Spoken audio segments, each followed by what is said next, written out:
నమస్తే అందరికి. మనం ఈ రోజు వచ్చేసినాం శంకర్ ఎంటర్ప్రైజెస్ దగ్గరికి. దీని లొకేషన్ వచ్చేసరికి మిట్పల్లి నుండి కరీంనగర్ పోయే రూట్ లో ఈ చౌరస్తా నుండి లెఫ్ట్ తీసుకుంటే సరిపోతుంది. చక్క కొద్దిగా ముంగ ఒక్కసారి లెఫ్ట్ టర్న్ నీకు షాప్ అయితే కనిపిస్తుంది. సో కాకాలు మీరు చూస్తున్నట్టయితే ఇది బ్యాటరీ పంప్. దీనికి మనకు 2 గన్లు వస్తుంది. ఇది లాంగ్ స్ప్రే కి, ఇది షార్ట్ స్ప్రే కి.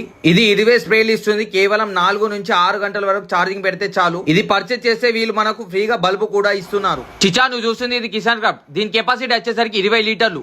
ఇది మనకి ఈజీగా స్టార్ట్ అవుతుంది. ఈ పైపుని మనం 50 మీటర్లు దాకా ఎక్స్టెన్షన్ చేసుకోవచ్చు. లాంగ్ ఇంకా షార్ట్ అడ్జస్ట్మెంట్ కూడా చేసుకోవచ్చు. ఈ పంప్ వచ్చేసరికి పెట్రోల్ ఇంకా ఆయిల్ తో నడుస్తుంది. సో మీరు చూస్తున్నట్లయితే 2 కూడా గడ్డి మెషిన్. ఇది వచ్చేసరికి 4 స్ట్రోక్, ఇది వచ్చేసరికి 2 స్ట్రోక్. ఇక్కడ 2 కస్టమర్లు ఉన్నారు. ఇలా అడిగి తెలుసుకుందాం. అన్న 4 స్ట్రోక్ గురించి రివ్యూ చెప్పాను. ఈ 4 స్ట్రోక్ లో ఆయిల్ మన ఫిల్టర్ పెట్రోల్ సపరేట్ పోసుకోవచ్చు. అండ్ ఒడి మీద నిలబడి 30 తీసి మనం వెళ్ళండి పంపుకొని కూడా ఈజీగా తీసుకోవడం మంచిగా. మైలేజ్ వచ్చేసి 7% యూజ్ అయితే లీటర్కి 30% మైలేజ్ ఇస్తున్నాం. అన్న 2 స్ట్రోక్ గురించి రివ్యూ చెప్పాను. ఇది వాడు కూడా ఈజీ ఉంటుంది. తక్కువ టైం ఎక్కడ కట్ చేసుకోవచ్చు. ఎంత పెద్ద గ్రాస్ అయినా కట్ చేస్తుంది ఈజీగా. ఇది పెట్రోల్ ఆయిల్ మిక్స్.